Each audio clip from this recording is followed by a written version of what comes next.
Capítulo segundo. La última guerra.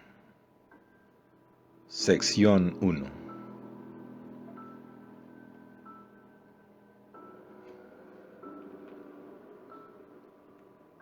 Visto desde el punto de vista de un orden social sano y ambicioso, es difícil comprender, y sería tedioso seguir, los motivos que hundieron a la humanidad en la guerra que llena las historias de las décadas medias del siglo XX.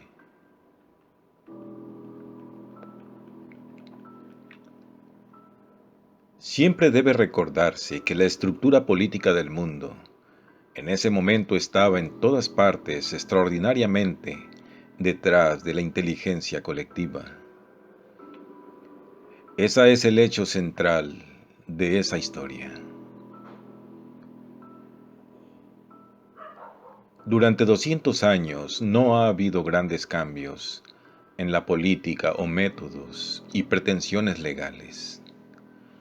El cambio más grande había sido un cierto cambio de límites y un ligero reajuste del procedimiento, mientras que en casi todos los demás aspectos de la vida había habido revoluciones fundamentales, lanzamientos gigantescos y una enorme ampliación de alcance y perspectivas.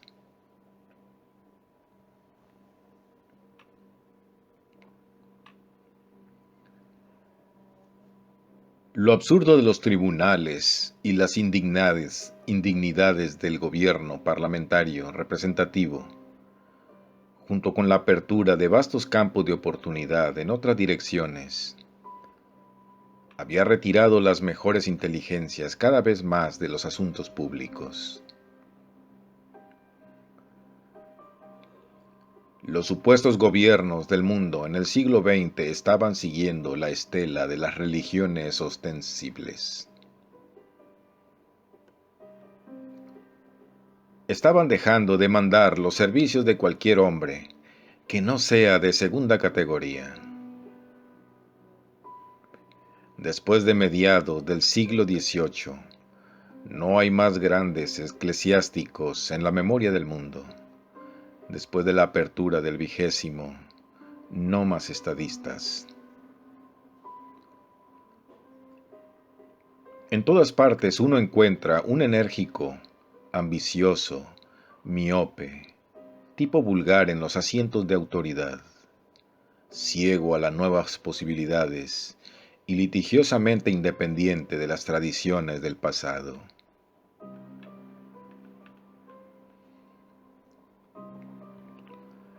Quizás la más peligrosa de esas viejas tradiciones fueron los límites de los diversos estados soberanos y la concepción de un predominio general en asuntos por parte de un estado en particular.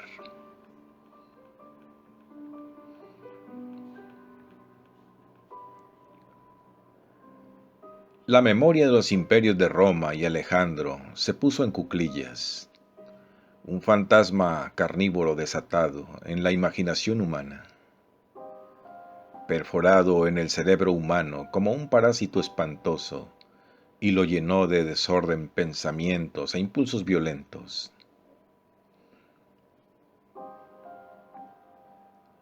Durante más de un siglo, el sistema francés agotó su vitalidad en convulsiones beligerantes, y luego la infección pasó a los pueblos de habla alemana, que eran el corazón y centro de Europa, y de ellos en adelante a los eslavos.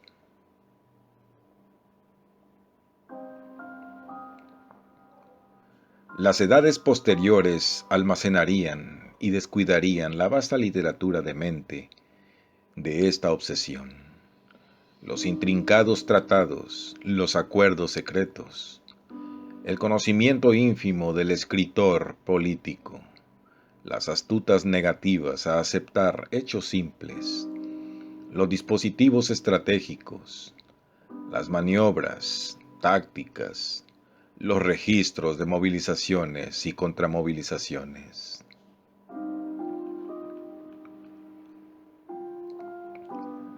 cesó ser creíble casi tan pronto como dejó de suceder. Pero en los mismos albores de la nueva, sus artesanos estatales se sentaron con sus velas históricas encendidas, y a pesar de extraños, nuevos reflejos y luces y sombras desconocidas, todavía discutiendo y planea reorganizar los mapas de Europa y el mundo.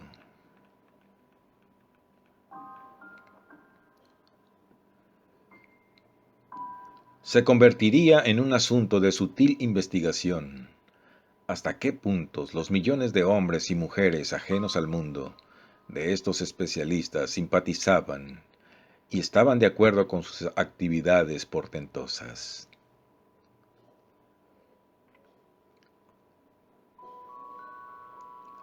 Una escuela de psicólogos inclinada a minimizar esta participación, pero el balance de la evidencia demuestra que hubo masivas respuestas a estas sugerencias del intrigante beligerante. El hombre primitivo había sido un animal ferozmente combativo. Innumerables generaciones habían pasado sus vidas en tribus, la guerra y el peso de la tradición, el ejemplo de la historia, los ideales de lealtad y la devoción cayó con bastante facilidad con las incitaciones del malhechor internacional. Las ideas políticas del hombre común fueron tomadas al azar. Hubo prácticamente nada en la educación que recibió que haya tenido la intención de adaptarse a él para la ciudadanía como tal. Esa concepción solo apareció, de hecho, con el desarrollo de las ideas del Estado moderno. Y por lo tanto era un astuto comparativamente fácil llenar su mente ausente con los sonidos y la furia de la sospecha exasperada y nacional agresión.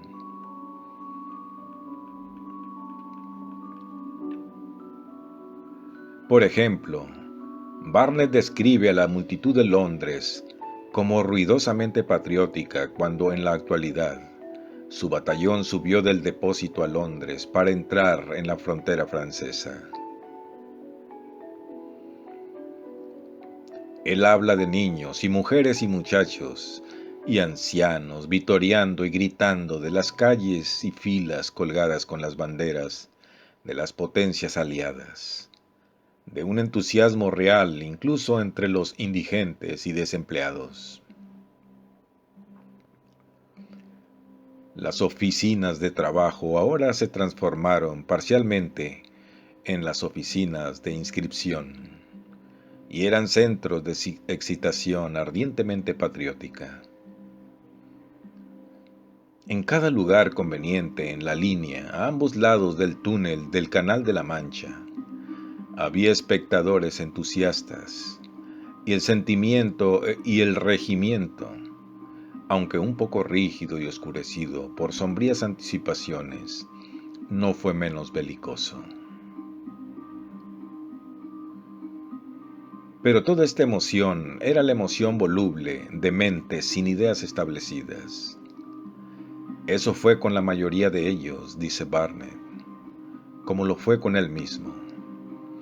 Una respuesta natural a movimiento colectivo y a los sonidos y colores marciales, y el estimulante desafío de vagos peligros. Y la gente había estado tanto tiempo oprimida por la amenazada y de preparación para la guerra que su llegada llegó con un efecto de alivio positivo.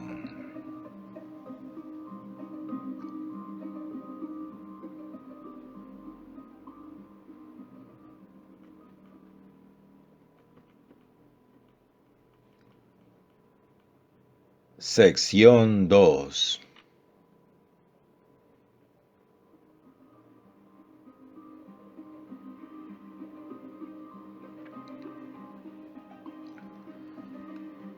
El plan de campaña de los aliados asignaba la defensa del Bajo Mosa a los ingleses, y los trenes de tropas corrían directamente desde los diversos depósitos británicos hasta el punto de las Ardenas donde tenían la intención de atrincherarse.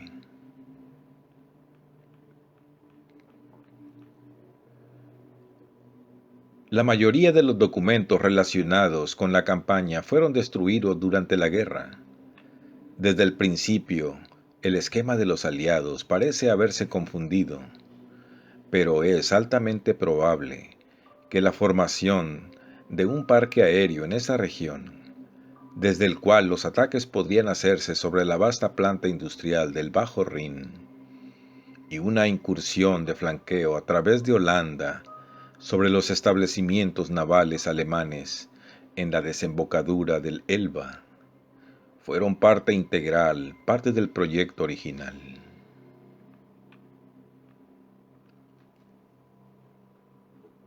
Nada de esto era conocido por esos peones en el juego como Barnett y su compañía, cuyo negocio era hacer, que les decía, el inteligencias misteriosas en la dirección de las cosas en París.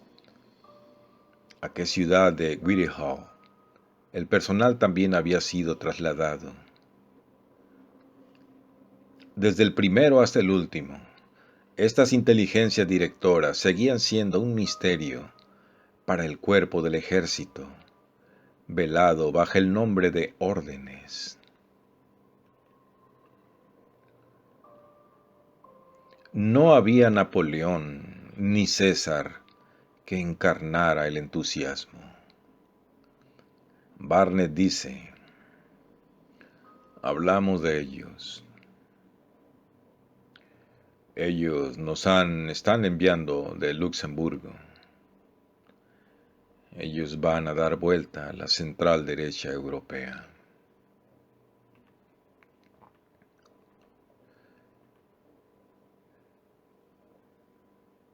Detrás del velo de esta vaguedad, el pequeño grupo de hombres más o menos dignos que el cuartel general constituido empezaba a darse cuenta de la enormidad de lo que era. Se supone que controle.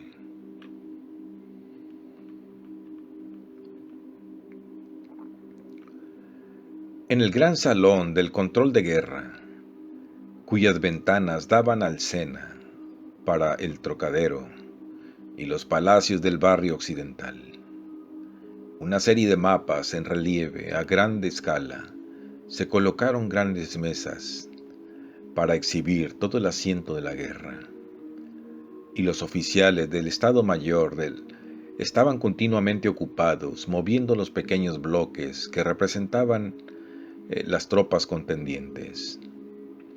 A medida que los informes y la inteligencia llegaban a las diversas oficinas telegráficas en las habitaciones adyacentes.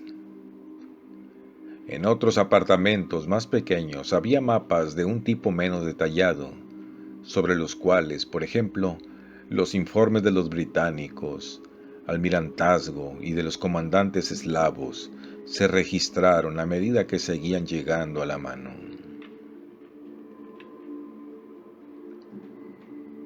Sobre estos mapas, como sobre tableros de ajedrez, el mariscal Dubois, en consulta con el general Byrd y el conde de Delhi, iba a jugar el gran juego de la supremacía mundial contra las potencias centroeuropeas.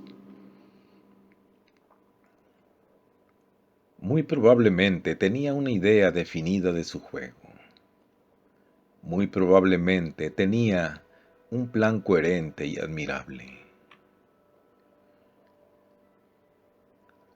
Pero había contado con una estimación adecuada de la nueva estrategia de la aviación o de las posibilidades de la energía atómica que Holstein había abierto para la humanidad.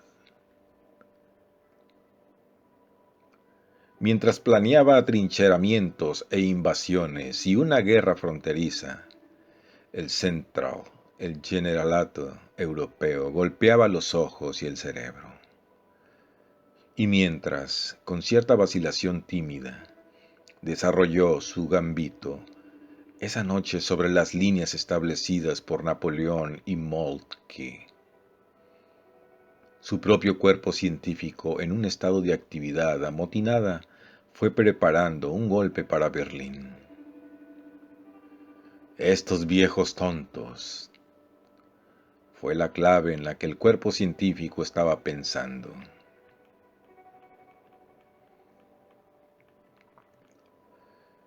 El control de guerra en París, en la noche del 2 de julio, fue una exhibición impresionante de la parafernalia de la organización científica militar. Como la primera mitad del siglo XX lo entendió. Para un ser humano, al menos, los comandantes consultores tenían la semejanza de los dioses que dominan el mundo. Era una hábil mecanógrafa capaz de casi 60 palabras por minuto, y había sido participante en relevos con otras mujeres similares para anotar pedidos por duplicado y a mano de los oficiales subalternos presentes para ser enviados y archivados. Había llegado un momento de calma, y ella había sido enviada de la sala de dictado para tomar el aire sobre la terraza frente al gran salón y comer el escaso refrigerio que había traído con ella hasta que sus servicios fueran requeridos nuevamente.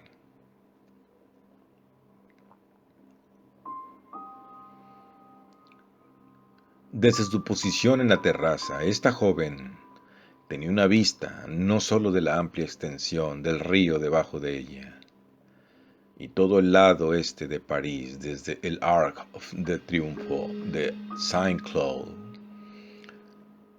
Grandes bloques y masas de oscuridad negra o pálida con rosa y destellos dorados, de iluminación e interminables bandas entrelazadas de luces punteadas bajo un cielo quieto y sin estrellas, sino también todo el espacioso interior del gran salón con sus pilares esbeltos y las graciosas lámparas arqueadas y arrizanadas eran visibles para ellas.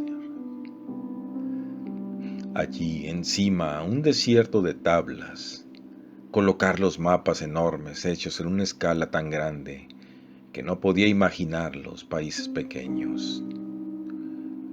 Los mensajeros y asistentes iban y venían perpetuamente, alterando, moviendo los pedacitos que significaban cientos y miles de hombres, y el gran comandante y sus dos consultores estaban en medio de todas estas cosas y cerca de donde la lucha estaba más cerca, tramando, dirigiendo.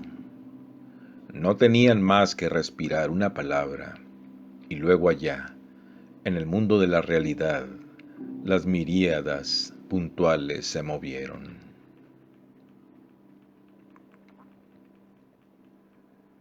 Los hombres se levantaron y avanzaron y murieron. El destino de las naciones estaba tras los ojos de estos tres hombres. De hecho, eran como dioses. El más divino de los tres era Dubois. Le correspondía a él decidir. Los otros, como mucho, podrían sugerir. Su alma de mujer se fue a la tumba. Apuesto y tranquilo anciano, en una pasión del culto instintivo. Una vez ella había tomado palabras de instrucción de él directamente. Ella los había esperado en un éxtasis de felicidad y miedo, porque su exaltación se hizo terrible por el pavor que algún error podría deshonrarla. Ante la mirada, a través del cristal, con toda la minuciosidad impenetrable de la observación de una mujer apasionada. Dijo poco, remarcó ella. Miró muy poco los mapas. El inglés alto a su lado estaba manifiestamente perturbado por un enjambre de ideas contradictorias. Él gruñó su cuello en cada movimiento de las pequeñas piezas rojas, azules, negras y amarillas en el tablero, y quería llamar la atención del comandante sobre esto y aquello. Dubois escuchó, asintió, emitió una palabra y se quedó quieto de nuevo, meditando como el águila nacional. Sus ojos estaban tan profundamente hundidos bajo sus cejas blancas que ella no podía ver. Sus ojos, su bigote colgaba sobre la boca de donde brotaron aquellas palabras de decisión. Llegó Biard, también dijo poco. Era un hombre moreno, cabizbajo y melancólico. Ojos vigilantes, estaba más interesado en la derecha francesa, que estaba tanteando su camino ahora a través del Alsacia hasta el Rin. Era, ella lo sabía, un viejo colega de Dubois. Él lo conocía mejor, decidió, confiaba más en él que en este inglés desconocido.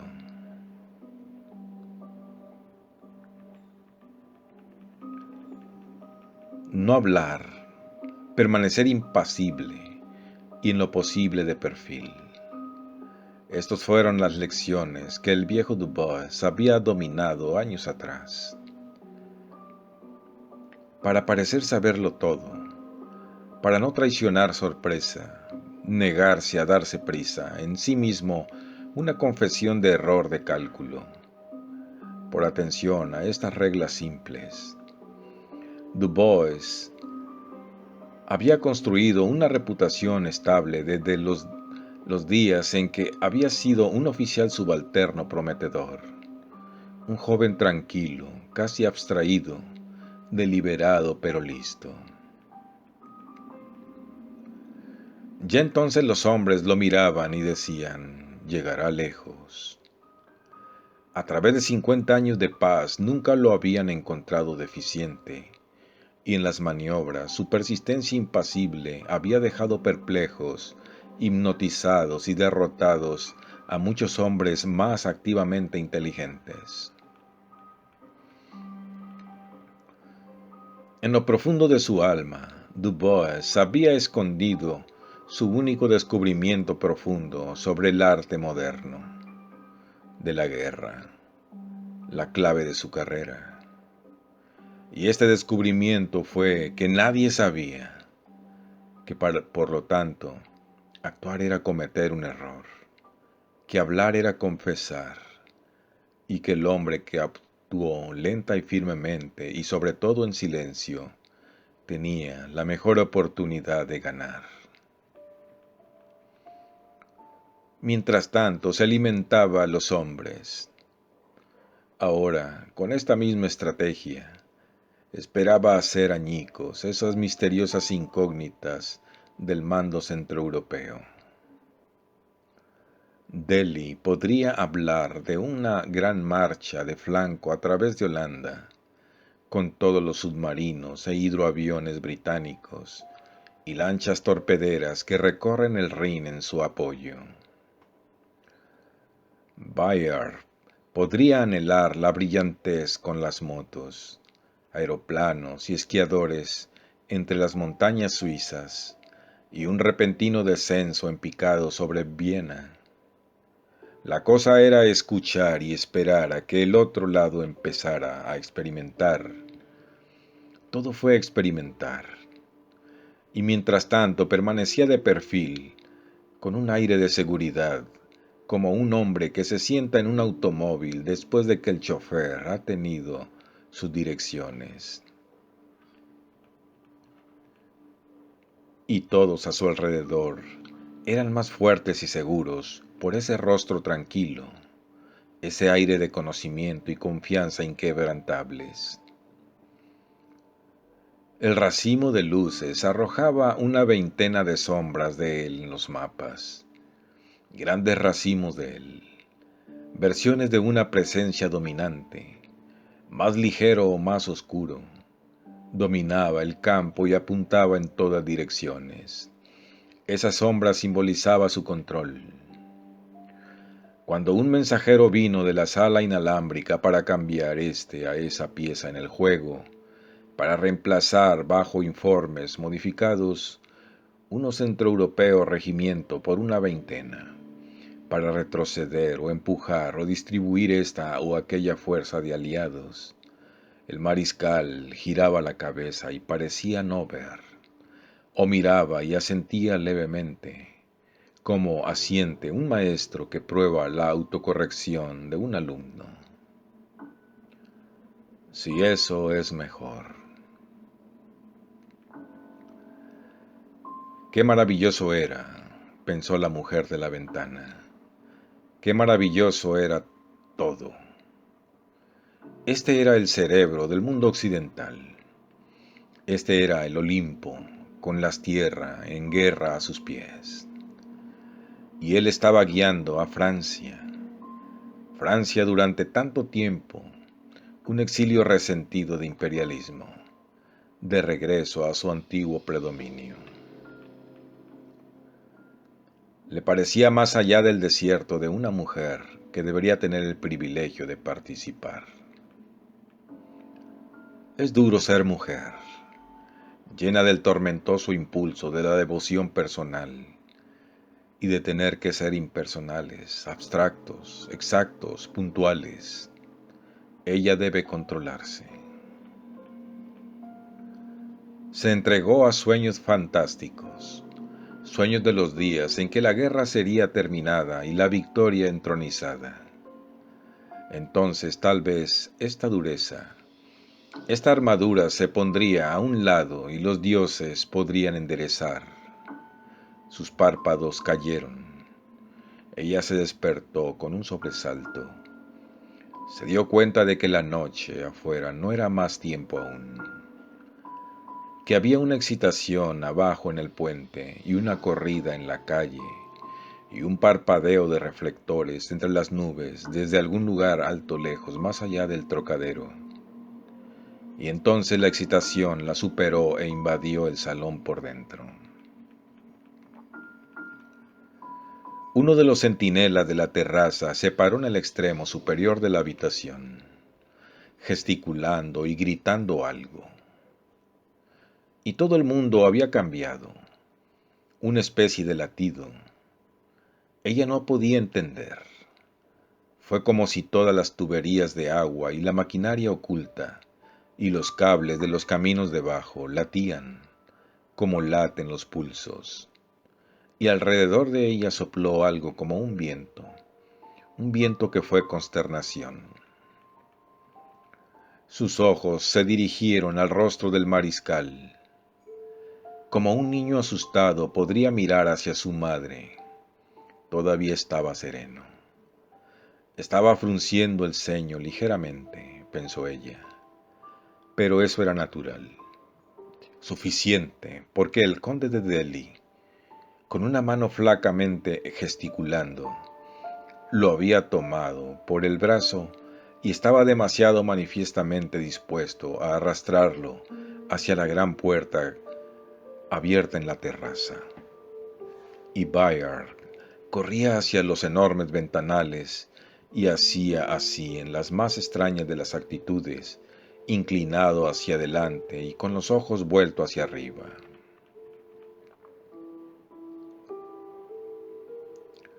¿Algo ahí arriba?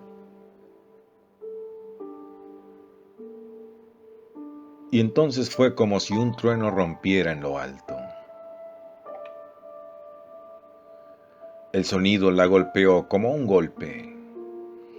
Ella se agachó contra la mampostería y miró hacia arriba. Vio tres formas negras descendiendo en picado a través de las nubes desgarradas, y desde un punto, un poco por debajo de dos de ellos, ya habían comenzado a encresparse rastros de rojo. Todo lo demás en su ser se paralizó. Pasó por momentos que parecían infinitos, viendo esos misiles rojos girar hacia ella.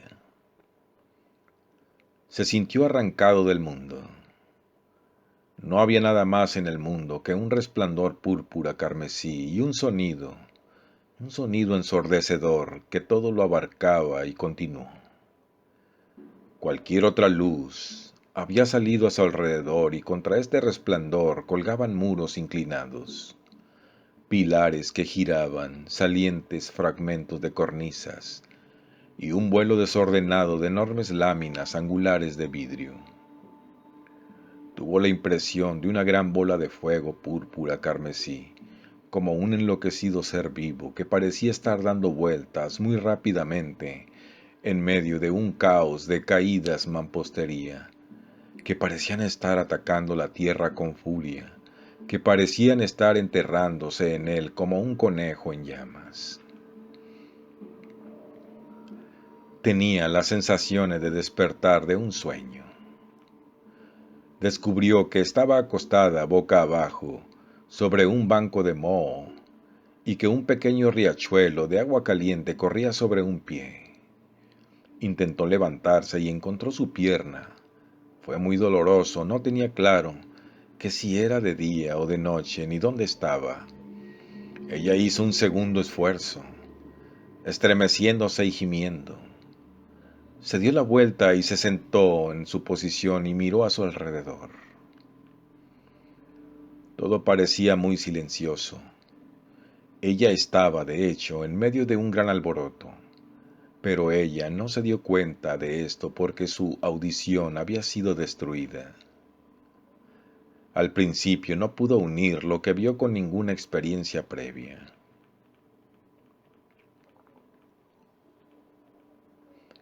Parecía estar en un mundo extraño, un mundo silencioso y ruinoso, un mundo de montones de cosas rotas, y estaba encendido, y de alguna manera esto era más familiar para su mente que cualquier otro hecho sobre ella, por una luz parpadeante, púrpura carmesí.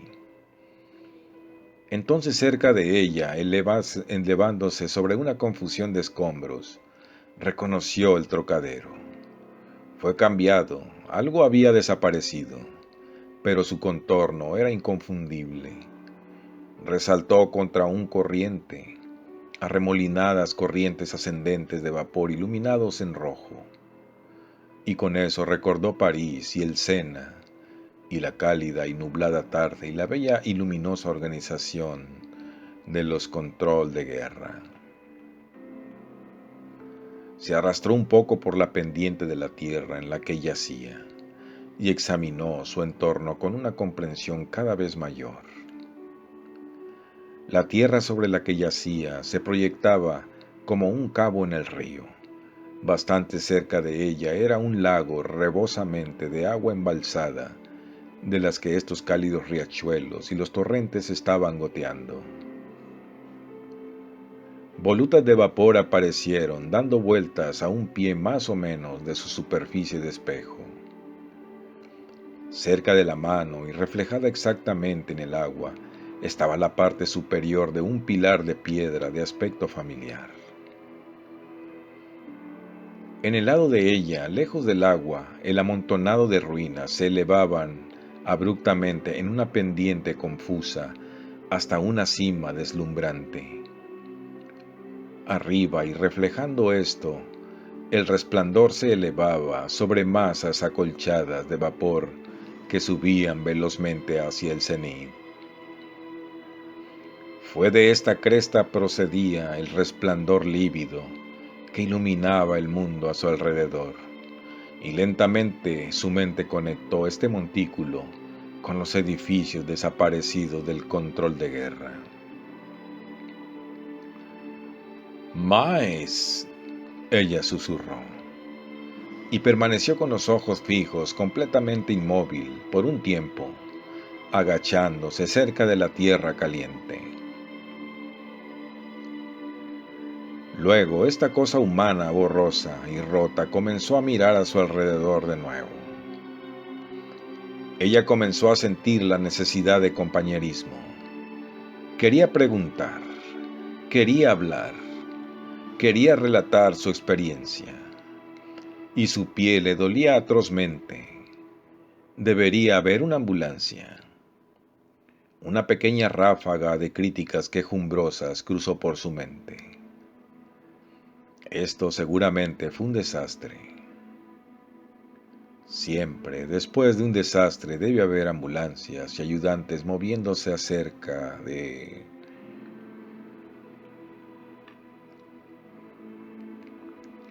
Ella estiró la cabeza. Había algo allí. Pero todo estaba tan quieto. Señor. Ella lloró. Sus oídos, notó, se sentían extraños y comenzó a sospechar que no todo estaba bien con ellos. Estaba terriblemente solo en esta extrañeza caótica. Y tal vez este hombre, si era un hombre, porque era difícil de ver, podría, a pesar de toda su quietud, ser meramente insensible. Él podría haberse quedado atónito. La mirada que saltaba más allá envió un rayo a su rincón, y por un momento cada pequeño, el detalle era nítido.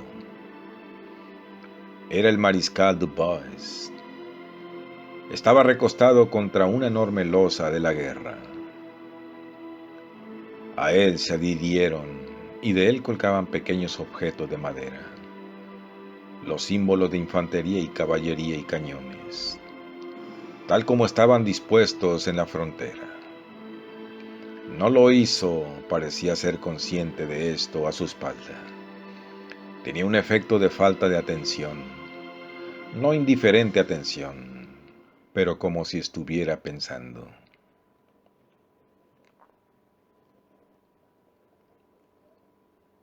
No podía ver los ojos debajo de sus cejas pobladas, pero era evidente que él frunció el ceño.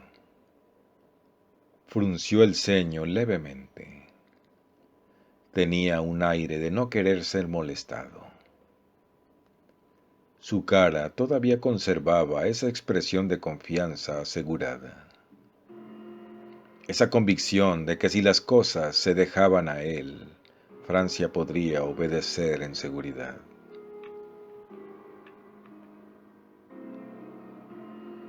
No volvió a gritarle, pero se deslizó un poco más cerca.